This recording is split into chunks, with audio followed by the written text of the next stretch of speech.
Hello guys, आप सभी का स्वागत है हमारे यूट्यूब चैनल दी एक्सक्लूसिव एकेडमी में। तो जैसे कि आप लोगों को पता है कि इस चैनल पर हमारे एजुकेशंस और एकेडमिक वीडियोस आते रहते हैं। तो आज हम यहाँ पर क्लास 12th का पॉलिटिकल साइंस का चैप्टर नंबर 3 डिस्कस करने वाले हैं। तो उसका मैं यहाँ पर आपको पार्ट 1 बना के दे रहा हूँ, क्योंकि आज हम इसको स्टार्ट करेंगे तो ये पार्ट 1 होगा। बाकी जो कि नए जो क्वेश्चन बचेंगे हम उसको नेक्स्ट में डिस्कस करेंगे। बट आज जब बताओ उसका नाम क्या है, तो उसका नाम है चैप्टर का सत्ता के नए केंद्र। देखिए, ये चैप्टर आपका होने वाला है, ये बहुत बेहतरीन चैप्टर है। इसमें क्या करना है आप लोगों को मैं बता दूं थोड़ा सा कि समझना किस तरीके से। इसमें क्या होता है कि जो आपका चैप्टर नंबर 2 था उसको ख़त्म करने के बाद बिल्कुल वैसे शुरू हो गया। कैसे? इसको इस तरह समझिए कि चैप्टर नंबर 2 का नाम था दो ध्रुवीयता का अंत, यानी कि लास्ट में उसमें सोवियत संघ का अंत हो गया था। उसके बाद अमेरिका को चुनौती देने के लिए जो नए नए केंद्र उभर कर सामने आए, हम उनके बारे में आज पढ़ेंगे। सिंपल सी फॉर्म में आपको बता दूं कि इस चैप्टर में हम लोग ये पढ़ेंगे कि जो दो ध्रुवीयता के अंत के बाद अमेरिका को चैलेंज देने के लिए खड़े हुए उनके बारे में पढ़ेंगे। वो बहुत सारे हैं, हम उनको वन बाय वन करके उनके बारे में डिटेल में पढ़ने वाले हैं, क्योंकि उसमें क्वेश्चन बहुत डिटेल में आते हैं। तो चलते हैं यहाँ पर हमारा जो आज के टॉपिक से सबसे पहला हम पढ़ेंगे आसियान क्या होता है, फिर हम उसके पढ़ेंगे पर्पज़ जिसे हम उद्देश्य कहते हैं आसियान के, फिर उसका स्टाइल पढ़ेंगे कि आसियान शैली क्या होती है, और फिर हमारा आएगा नया टॉपिक यूरोपीय संघ और उसके प्रभावशाली होने के क्या रीज़न्स हैं। हम ये सब आज चीज़ें डिस्कस करने वाले हैं। तो मैंने जो भी आपको यहाँ पर वीडियो बना कर दे रहा हूँ, तो जो भी अभी नए नए बच्चे 12th में आ रहे हैं, क्योंकि उनके एग्ज़ाम ख़त्म हो चुके हैं 11th क्लास के, तो जितने भी बच्चे यहाँ पर आज नए आ रहे हैं तो उन लोगों को मैं बताऊंगा कि भाई ये चीज़ें ध्यान से पढ़ लें। ये बेसिक चीज़ें हैं, यहाँ से आपको एक लेवल मिलेगा कि हाँ हम आगे की चीज़ें किस तरीके से पढ़ सकते हैं। तो ये बहुत ही बेनिफिशियल हो सकता है उन लोगों के लिए जो कि अभी नए नए स्टार्ट कर रहे हैं क्लास 12। तो वो देखें यहाँ पर ये वाली वीडियो खास करके। और जैसे कि आज यहाँ पर एग्ज़ाम भी है क्लास 12th का पॉलिटिकल साइंस का, तो मैं उनके लिए बताना चाहता था कि भाई आप लोग भी जो पिछली वीडियो हैं वो देख कर जाएँ, काफ़ी इंपॉर्टेंट हो सकती हैं आप लोगों के लिए। खैर, तो चलते हैं, शुरू करते हैं हमारा पहला टॉपिक जिसका नाम है आसियान। देखिए, आसियान ये आपको दिख रहा होगा कि किस तरीके से यहाँ पर ये इसका एरिया है, कहाँ कहाँ पर ये फैला है। मैं अभी आपको पूरी तरीके समझाऊंगा। मैं चाहता हूँ कि मैं ये वाला पार्ट आपको बाद में दिखाऊँ, ये जो अभी आपको समझ जाएंगे मैं इसको आपको बाद में दिखाऊंगा कि किस तरीके से हमारा पहुंचा हुआ है। पहले हम देखते हैं इसके अंदर कि इसका मीनिंग क्या है। What is ASEAN. देखिए, जितने भी ये छोटे छोटे आपको यहाँ पर ये नाम दिखेंगे ना, आसियान नाम तो छोटा है बट इसका काम, इसकी फुल फॉर्म काफ़ी बड़ी है। तो जो भी ये चीज़ें रखी जाती हैं, शॉर्ट फॉर्म रखी जाती हैं, ये किसी ऐसी ही नॉर्मल किसी भी रैंडमली उठा के नहीं रखी जाती। इनके पीछे कोई ना कोई पर्पज़ होता है। तो ये सब चीज़ें देख के रखी जाती हैं। जैसे कि मैं आपको बताऊँ, ये आसियान का जो मीनिंग है, क्या मीनिंग है। ए से हो गया association of south east Asian nation, यानी कि सिंपल सी फॉर्म में बताऊं तो हिंदी में मैंने भी नीचे लिख रखा है कि दक्षिण पूर्वी एशियाई राष्ट्र, जो भी हमारे एशिया है, जैसे कि मैं आपको अब दिखाता हूँ। ये देखिए, हमारा ये दक्षिण पूर्व एशिया जो था, जिसको हम लोग समझते हैं कि जो भारत में बांग्लादेश है ना, बांग्लादेश से बराबर में वहाँ से जो म्यांमार के वहाँ से स्टार्ट होता है, और फिर ये हमारा Indonesia, Malaysia, Philippines, Thailand, Cambodia, इन सभी दक्षिण पूर्व के एरियो के अंदर जो भी कंट्रीज़ आती हैं उन्हें हम आसियान का सदस्य कहते हैं। देखिए, बिल्कुल इस तरह समझिए कि आसियान क्या है। आसियान एक तरीके से एक बहुत बढ़िया एक आर्थिक संगठन है जो कि क्या करता है, जो कि अपने सदस्य देशों का आर्थिक विकास तेज करने के लिए बनाया गया है। इसमें टोटल अभी 10 सदस्य हैं। हम पढ़ेंगे उनके बारे में कि 10 हैं, पहले 5 थे। खैर, मैं आपको बता दूं कि इसका मेन नाम जो रखा गया है वो इसकी लोकेशन के डिपेंड पे रखा गया है, लोकेशन के आधार पे रखा गया है। देखिए, सब आपको दिख रहा होगा, साउथ ईस्ट एशियन नेशन, यानी कि दक्षिण पूर्व राष्ट्रों का एसोसिएशन, यानी कि एक संगठन। तो जो भी हमारे दक्षिण पूर्व में है, देखिए बहुत ध्यान से समझिएगा इस चीज़ को, इसके अंदर भारत नहीं है, क्योंकि भारत दक्षिण एशिया में आता है, दक्षिण पूर्व एशिया में नहीं आता। भारत का एक अलग से सिस्टम है, भारत का एक अलग संगठन है, वो हम बाद में पढ़ेंगे, चैप्टर में इसी में ही है, बट हम उसको नेक्स्ट पार्ट में पढ़ेंगे जो कि सार्क में आएगा भारत। लेकिन मैं आपको बता रहा हूँ कि ये सिर्फ हमारे दक्षिण पूर्व एशिया के राष्ट्रों की बात हो रही है। शुरुआत में तो ये 5 है, और इसका जो स्थापना हुई है वो 8 अगस्त 1967 में हुई थी। बिल्कुल आपको यहाँ से समझना है कि डेट्स भी आपको याद करनी है, क्योंकि एग्ज़ाम में कई बार पूछ लेता है। देखिए, आपको यहाँ का लिख लेना चाहिए, इसका जो मैंने यहाँ पर फुल फॉर्म लिखी है काम आएगी, आपके एग्ज़ाम में पूछ लेता है वो। चलते हैं, देखिए बाकी इसके बारे में अब क्या करना है हमें। इसके ये कुछ 10 कंट्री जो हैं, इसकी ये मित्र राष्ट्र कह सकते हैं, सॉरी इसके सदस्य राष्ट्र हैं इसके ये, तो इनको आप यहाँ पर ध्यान से देखिएगा। बाकी मैंने इनके नाम हिंदी में भी लिख रखे हैं, जैसे कि आपको मैं यहाँ दिखाऊंगा। तो ये देखिए इनके, ये शुरुआत वाले जो हैं ये पहले थे, और ये जो बाद के हैं वाइट वाले आपको दिख रहे होंगे ये सारे बाद में आए हैं। तो स्टार्टिंग में Indonesia, Malaysia, Philippines, Singapore, Thailand, उसके बाद Brunei, Cambodia, Laos, Myanmar, Vietnam. तो मैंने इनको सीरियल वाइज लगा रखा है कि किस तरीके से ये लोग जुड़े हैं। शुरुआत के 5 पहले थे और बाद के 5 बाद में जुड़े हैं। तो ये सभी इसके सदस्य देश हैं, ठीक है। और यहाँ से आपको थोड़ा समझना पड़ेगा कि ये सभी सदस्य देशों को आसियान ने बहुत महत्वपूर्ण तरीके से इनका विकास करने में सहायता दी है। देखिए आसियान इनके द्वारा ही संगठन बनाया गया है कि हाँ हम सारे 10 के 10 लोग एक मिल कर के संगठन बनाएंगे, जो कि हम आपस में ही व्यापार करेंगे, आपस में ही अपना एक तरीके से कह सकते हैं कि सब कुछ जो भी हम व्यापार हो, किसी का विकास करने की बात हो, तो हम आपस में डिस्कस करके करेंगे। ये इनका उद्देश्य था। और बाकी इसका मतलब ये नहीं है कि आप सिर्फ हम 10 ही देशों के अंदर आपका व्यापार सीमित है। आप पूरे वर्ल्ड के किसी देश से भी व्यापार कर सकते हैं, लेकिन आपकी पहले प्रेफरेंस अपने आसियान के सदस्य से होनी चाहिए। ये इनकी पहली शर्त होती है। तो ये एक बहुत ही कह सकते हैं कि उभरता हुआ संगठन है, जो कहीं ना कहीं अमेरिका की इस ताकत को भी जवाब दे सकता है। बाकी चलते हैं, देखते हैं इसमें इसके कुछ उद्देश्य हैं, क्या इसके रीज़न्स हैं, क्यों बनाया गया है इसको। तो ये आप लोगों के 4 नंबर में क्वेश्चन कई बार एग्ज़ाम में पूछा भी जाता है। तो मैं वही क्वेश्चन ज़्यादा कराता हूँ जो कि मेन होते हैं। देखिए बाकी मैं आपको यहाँ पर ये वाले क्वेश्चन डिस्कस कराता हूँ कि आसियान के उद्देश्य क्या हैं। तो सबसे पहले आपको यहाँ पर दिख भी रहा होगा कि आर्थिक विकास करना, इकोनॉमिकल डेवलपमेंट करना है। तो ये देखिए सबसे पहली बात क्या करना है आप लोगों को कि जो भी देश का आर्थिक विकास है, आसियान का मेन पर्पस सिर्फ यही है कि उसको आर्थिक विकास करना है। किसी भी जो 10 देश हैं खाली पहले उनका करना है, बाकी अगर कोई अलग से कोई देश आता है तो उसको हम शामिल कर सकते हैं, ठीक है, लेकिन वो बात अलग है। फिलहाल अभी हमें जितने भी हमारे 10 देश हैं पहले उनका आर्थिक विकास तेज़ करना है। चाहे उनमें कोई मान लो कोई छोटा देश है जिसका आर्थिक विकास बहुत पिछड़ा हुआ है, तो उस पर ज़्यादा फोकस करके उसका विकास तेज़ कराना है। नंबर 2 हमारा आता है टकराव रहित और मेल मिलाप की नीति को अपनाना। यानी कि सिंपल सी बात है कि ये चाहता है कि जो हमारा जो इनकी एक पॉलिसी रहती है कि अगर मान लो किसी भी देश के बीच में लड़ाई हो गई, as a member of ASEAN, आप आसियान के मेंबर हो और आपके आपस में व्यापार के लिए, व्यापार के दौरान किसी तरीके से भी कोई लड़ाई हो गई, कुछ भी मतलब कह सकते हैं टकराव हो गया, तो आसियान कहता है कि हम उसको किसी एक लड़ाई, एक युद्ध के लेवल तक नहीं जाने देंगे। हम उसे वहीं ख़त्म कर देंगे और हम उसको एक तरीके से बैठ के समझेंगे कि हाँ बैठक करेंगे कि भाई किस बात पे लड़ाई है। तो कहीं ना कहीं ये मुझे इसका बहुत ही बेहतर पॉइंट लगता है कि अगर आपके बीच में लड़ाई भी हो जाए तो आपके जो सीनियर्स सदस्य हैं या आपके जो अदर सदस्य हैं उनको अपना काम बेहतरीन तरीके से करना चाहिए, और वो आसियान के लोग करते भी हैं, आसियान के देश करते भी हैं। उसके बाद हम देखें तो मुक्त व्यापार एक बहुत बड़ा इनके लिए एक कह सकते हैं कि बहुत मेन चीज़ रही है। मुक्त व्यापार में आपको बता दूं क्या होता है कि मुक्त व्यापार का मतलब होता है जैसे कि अगर आपने व्यापार किया किसी से, तो व्यापार के दौरान जो भी टैक्स लगता है, चाहे वो आपका किसी देश से बाउंड्री टैक्स होता है, समझते क्या होता है हमारा, इसको हिंदी में बोलते हैं सीमा शुल्क। यानी कि मान लीजिए अगर मुझे व्यापार करना है, मैं भारत में हूँ तो मुझे व्यापार करना है मान लेते हैं कि सऊदी अरब से, तो जितने देश पहले पड़ेंगे, लाइक पाकिस्तान है, अफ़गानिस्तान है, मुझे समुद्र के रास्ते से जाना है, तो वो जो देश पड़ेंगे तो वो अपनी सीमा से जाने के लिए कहेंगे कि भाई आप हमारे देश से निकल रहे हो, गुजर रहे हो, तो आपको हमें टैक्स देना पड़ेगा, तो उसे बोलते हैं सीमा शुल्क। तो आसियान ने कहा कि हम किसी प्रकार का भी सीमा शुल्क नहीं देंगे। खाली 10 देशों की बात हो रही है, उन्हें बाहर से मतलब नहीं है। कह रहे हैं कि अगर हम आपस में 10 देश व्यापार करेंगे ना, तो हम सबसे पहले सीमा शुल्क ख़त्म कर देंगे। क्योंकि आपको पता है कि अगर आपको कहीं से व्यापार करना है और आपको ट्रांसपोर्ट ज़्यादा लग जाए, आपका टैक्स ज़्यादा लग जाए, तो फिर आपको उतना कह सकते हैं कि उतना प्रॉफिट नहीं होता। तो इसीलिए आसियान ने कहा कि देश कितने भी हों, कोई भी हो, हम 10 देशों की बात हो रही है, हमें आपस में कभी भी सीमा शुल्क पे बात नहीं करनी, हमें लगाना ही नहीं है, सोचने कि है ही नहीं कोई, सिंपल जो हमारा सामान है उसके पैसे लीजिए और अपना काम ख़त्म कीजिए, कोई बाउंड्री टैक्स नहीं देना होगा।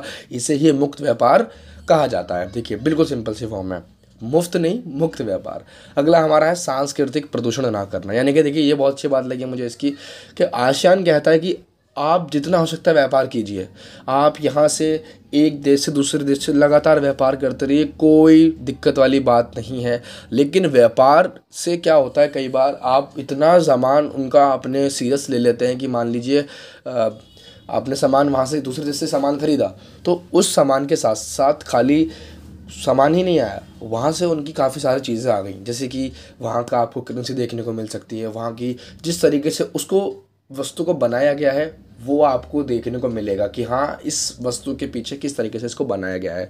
तो व्यापार में खाली सब वस्तु ही नहीं आती, व्यापार में काफ़ी सारी चीज़ें हमें देखने को मिलती है, लोगों के विचार आते हैं। मान लीजिए कोई वस्तु है आपके पास जो कि बाहर से आपने इंपोर्ट की है, तो उससे क्या होगा, आपको पता लगेगा यार ये चीज़ जो है ना हम नहीं बनाते, इसका बनाने का इनका स्टाइल कुछ अलग है। तो उस चीज़ को हम कहते हैं कि जब व्यापार होता है तो खाली वस्तु नहीं आती, उसके विचार आते हैं, उसकी मुद्रा आती है, मतलब काफ़ी सारी चीज़ें आती हैं। तो आशियान कहता है कि अगर आप किसी से व्यापार करते हो ना तो व्यापार करते रहो, कोई दिक्कत नहीं है, लेकिन व्यापार करने के बाद जो चीज़ें आपने उनसे ख़रीदी हैं, जो चीज़ आपने उनसे ली है, तो आप उसको अपनी संस्कृति में इतना मत ढाल लीजिए कि आपकी संस्कृति खुद ख़त्म हो जाए, मतलब वो आपकी संस्कृति के ऊपर ज़्यादा प्रभावशाली हो जाए और आप अपनी संस्कृति भूल जाओ। तो इस प्रकार का मुद्दा सामने ना आए, इसीलिए आशियान कहता है कि व्यापार कीजिए बट संस्कृति को बर्बाद ना कीजिए, जो आपकी संस्कृति है वो अपने आप रखिए। इसीलिए आशियान हर साल एक कह सकते हैं कि एक कल्चरल डे बनाता है, ताकि इसमें हर देश की संस्कृति के बड़े बड़े स्टॉल लगते हैं, वो आशियान के मुख्यालय में ही होता है। तो इस तरीके से मैंने आपको बताया कि ये सब चीज़ें हमारी आशियान के उद्देश्य में है, जो कि मुझे पूरे के पूरे जितने भी हम पढ़ेंगे ना अभी आगे, सभी आर्थिक संगठनों में सबसे इम्पोर्टेंट मुझे आशियान लगा। ये मेरी खुद की पर्सनल एक्सपीरियंस है, क्योंकि इसमें बहुत सारी चीज़ें जो आती हैं ना वो बहुत बेहतर तरीके से समझा रखी हैं इसने, तो बहुत बड़े तरीके से डेवलप भी हुआ है। ठीक है, बाकी हम चलते हैं, जो हमारा नेक्स्ट क्वेश्चन ये है कि इसका आशियान शैली क्या होती है। देखिए ये बहुत अच्छी चीज़ है, आशियान शैली कि आशियान का काम करने का स्टाइल क्या है, क्या करता है उस। देखिए तो सिंपल सी मैं आपको बता दूं, ज़्यादा लंबा नहीं करूंगा इसे।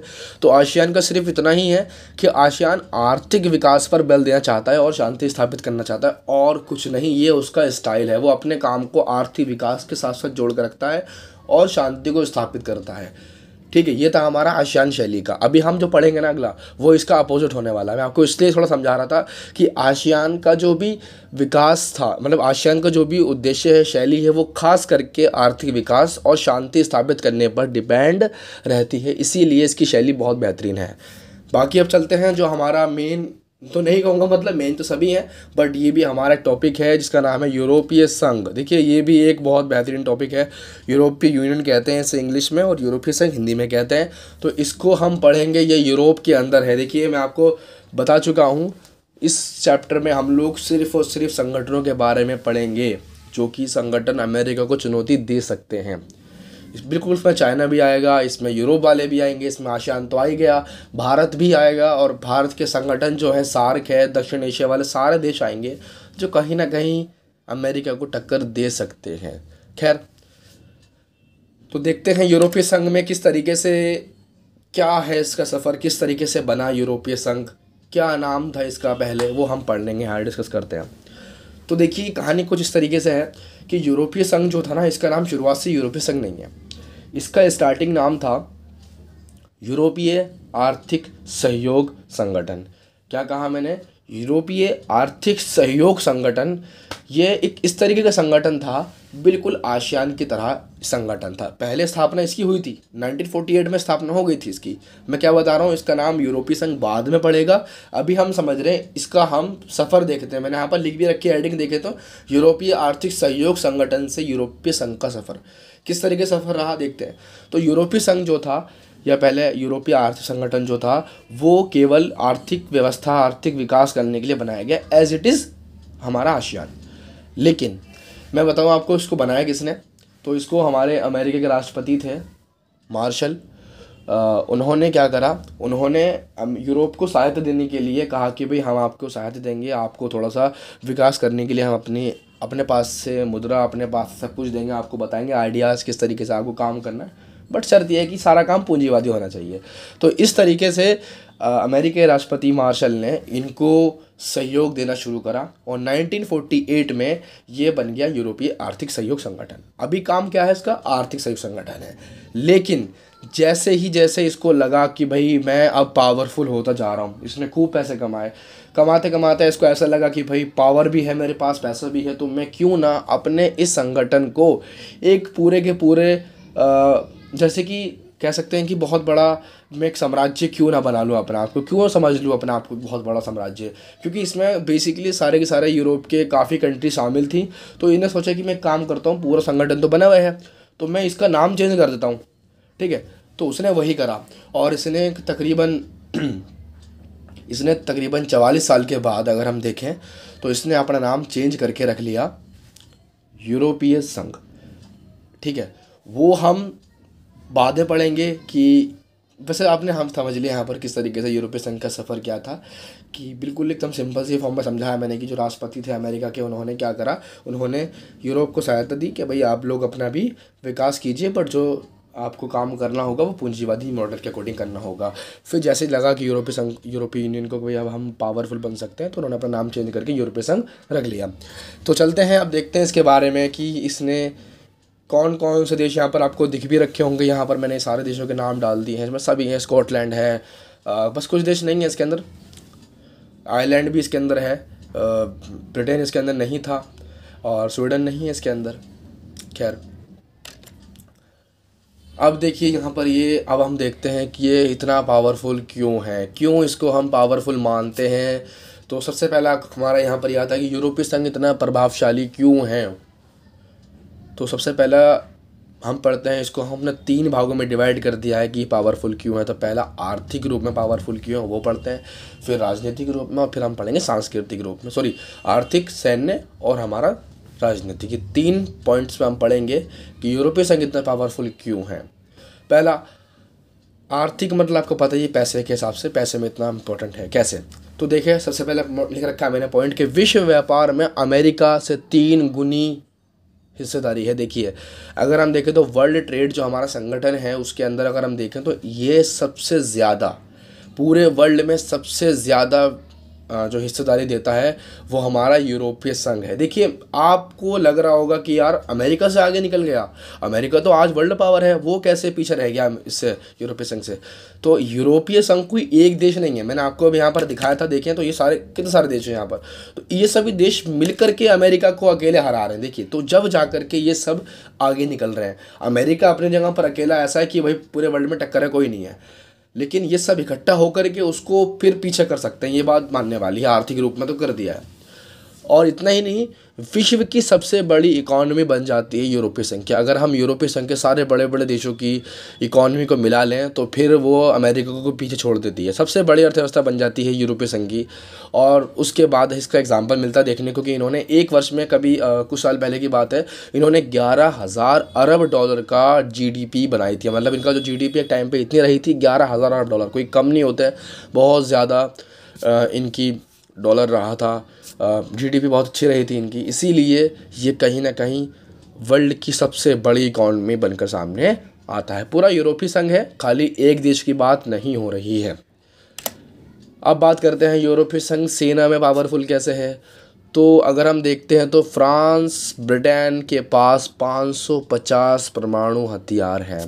देखिए यूरोपीय संघ के अंदर ही दोनों देश आते हैं और इनके पास 550 परमाणु हैं, जो कि कम नहीं है। मैं मानता हूँ कि अमेरिका, रशिया इन सब से कम है, लेकिन 550 देखिए परमाणु ये ऐसे हैं कि अगर 50 का 5 भी छोड़ देना हम 5, तो फिर समझ लीजिए कि बहुत हिस्सा पृथ्वी का ख़राब होने वाला है। तो 550 तो बहुत ज़्यादा हो गए, ठीक है। तो फ्रांस, ब्रिटेन के पास 550 परमाणु हथियार हैं, एक तो ये इनके लिए एडवांटेज है। दूसरा, दुनिया की सबसे बड़ी दूसरी सेना, देखिए विश्व की सबसे बड़ी तो अमेरिका है, उसके बाद नंबर 2 पे आती है पूरे यूरोपीय संघ को। अगर हम मिलाएंगे ना तो सेना के रूप में अमेरिका को नहीं पीछे कर सकता, लेकिन उसके बाद हाँ ये कह सकते हैं कि नंबर 2 पे ये सेना आती है। पहले पे अमेरिका की अलग है, उसके बाद पूरा यूरोपीय संघ की अगर हम सेना को मिलाएंगे तो नंबर 2 पे खड़ी हो जाएगी आकर के। तो यहाँ पर भी काफ़ी ज़्यादा आगे चल रहा है, तो इसीलिए सैन्य रूप में भी काफ़ी इंपॉर्टेंट्स है फ्रांस, ब्रिटेन, तो बहुत ज़्यादा पावरफुल है। तीसरा पढ़ते हैं कि ये राजनीतिक रूप में किस प्रकार आगे है। तो देखिए 2 इसके स्थायी सदस्य, अगर मैं बात करूं यूरोपीय संघ के 2 सदस्य जो हैं फ्रांस, ब्रिटेन, वो UNO की स्थायी परिषद के अंदर, जो सुरक्षा परिषद सिक्योरिटी काउंसिल है, वहाँ पर इनकी सदस्यता मिली हुई है परमानेंटली। जब तक रह सकते हैं, जब तक चलेगा UN, जब तक इनकी सदस्यता जुड़ी रहेगी। तो अब देखिए राजनीतिक ग्रुप में कितना बड़ा इनका हाथ रहता है कि अगर मान लो कोई भी बिल पास कराना हो और ग्रुप के लोगों के लिए भलाई के लिए, तो ये अगर हाँ कर दे तो फिर उसको फिर मना नहीं कर सकते हम लोग। इसीलिए राजनीतिक ग्रुप में बहुत बड़ी पावरफुल है ये लोग। और उसके बाद 2 से ज़्यादा सदस्य इनके अस्थायी भी हैं, जो कि हर साल चुनाव होते हैं उसमें तो 2 से ज़्यादा इनको हर बार मिल जाते हैं, क्योंकि देश काफ़ी सारे हैं तो कहीं ना कहीं अल्फ़ाबेटिकली नाम इनका आ जाता है।